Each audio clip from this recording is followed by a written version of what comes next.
Hey everybody, it's Tim Miller from the Bulwark. Let's subscribe to the feed if you haven't, because shit's just getting crazier, and you got to know what's going on. And we've got some breaking news tonight for you. My old sparring partner, Kari Lake. You might remember Kari Lake. She lost her race for governor of Arizona. She then ran for Senate. She lost her race for United States Senate in Arizona this past year, even though Donald Trump won on the same ballot. A multi-time loser in a state that used to be a red state back when they nominated John McCain type Republicans, Jeff Flake type Republicans. But Kari Lake could not manage to get across the finish line. Well, you knew she was going to get some kind of job in the Trump administration, right? I mean, all she had done was suck up to Trump. One of my favorite quotes from Kari Lake was how she was recounting about how Donald Trump had marveled to her about how focused she was, even in private conversation, on the big lie. Like, Trump was like, why does this, like, I'll say, isn't the weather nice today? And Kari Lake will say to me, have you heard about the Dominion voting machines? I mean, like, this lady was so committed to the big lie that even in private, she would keep up the ruse when talking to Donald Trump. So, he likes somebody that will suck up to him like that. He likes somebody that will go along with his delusions, somebody that will rub his belly and tell him that he's a winner even when he's a loser. He likes all those things. So he knew she'd get a job. And the job she got is one part humiliating and one part, again, kind of alarming to think that this is the position she got. So here's the news, and then we'll go over the good, the bad, and the ugly, and maybe flash you back to some of my past greatest hits with Kari Lake in case you're new to the feed and have missed them. Here it is. Trump picks Kari Lake as the next director of Voice of America.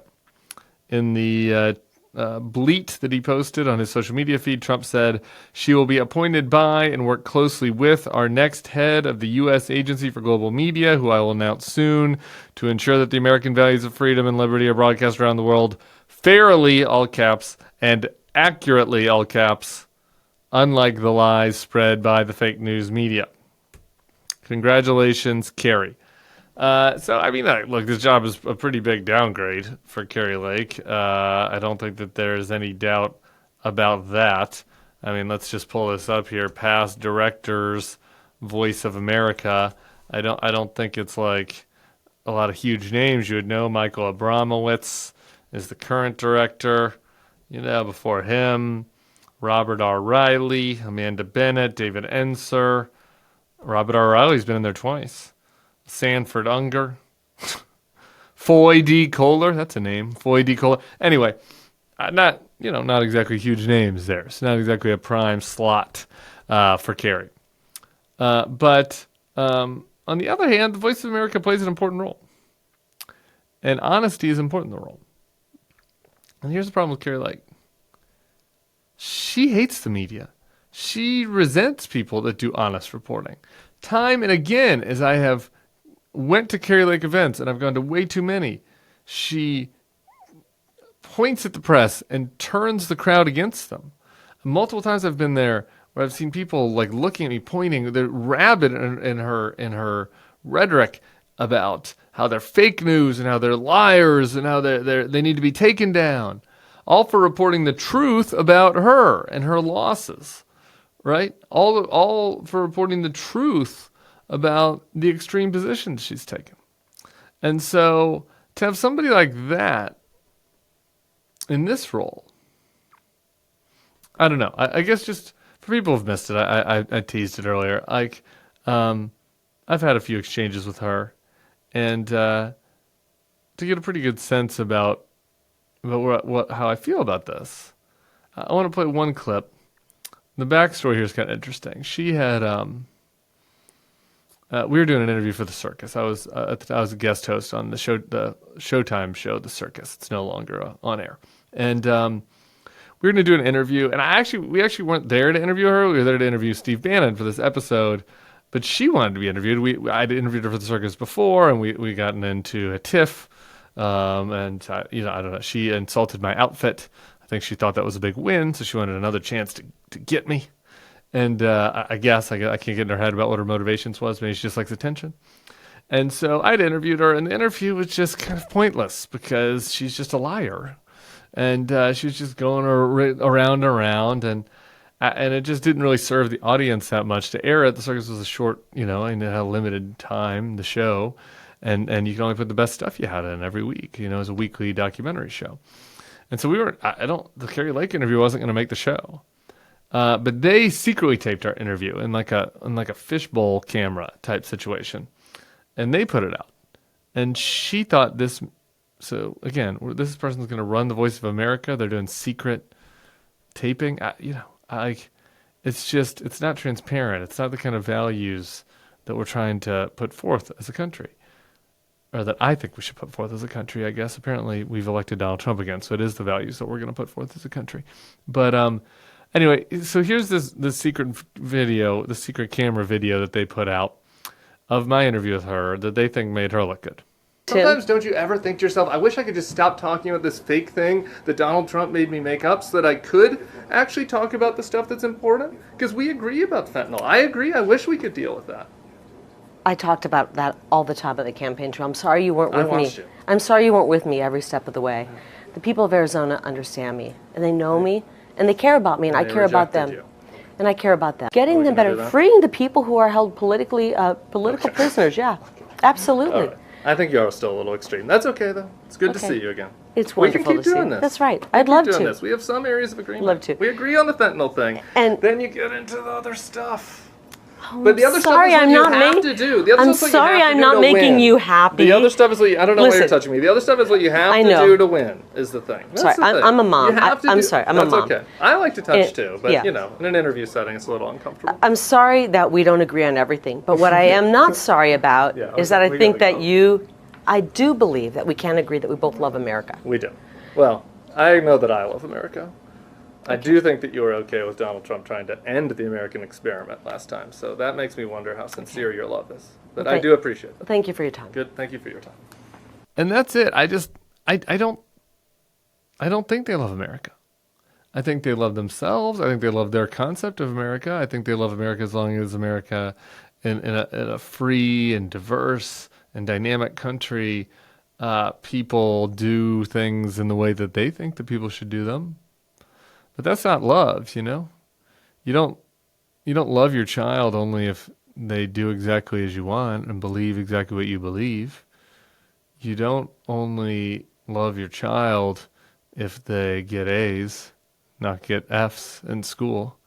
You don't only love somebody in your family if they win. That's not how love works. And so when she talks about love of country, I don't think that she loves the country. I think that she's self-serving, and she's demonstrated that over and over and over again.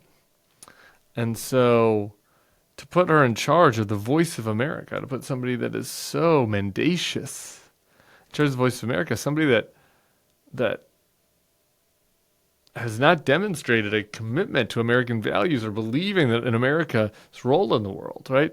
And just even the notion of like a nationalist running the VOA feels wrong to me, right? Like the whole point of the VOA, for people who don't know a little bit more about it, the VOA produces digital TV and radio content in 48 languages, distributes it to stations all around the world.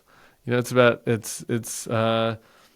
news for diplomats and news for expats and news for foreigners about what's happening in America. You want them to value truth. You want them to value, respecting our institutions. Having somebody in that does not value journalism, that does not value truth, that wants to tear our institutions down, that was not going to support our NATO allies, you start to wonder the point of the VOA under the stewardship of somebody like that. So that's depressing. It is funny that she has this like bureaucrat job now. She wanted to be the governor or the senator. She was on the short list, and had she snuck that race out against against Katie Hobbs, the Democratic governor of Arizona, and she snuck that one out. She was probably on the VP shortlist. She might be vice president right now.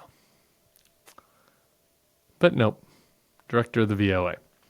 So anyway, that's the latest with Kari Lake. Breaking news. She's taking over she will be nominated to head the VOA. We'll see if there'll be any pushback on that. And there's good reason to have questions about whether she actually can be installed as director. We'll see how these things shake out. I know Donald Trump has no respect for rules and government service and how these things usually work. But the current director of the VOA was sworn in just 6 months ago. And, these people are brought in for terms. It's very similar to the FBI Director Wray situation. I guess the question is whether the current director will just resign, just get pushed out.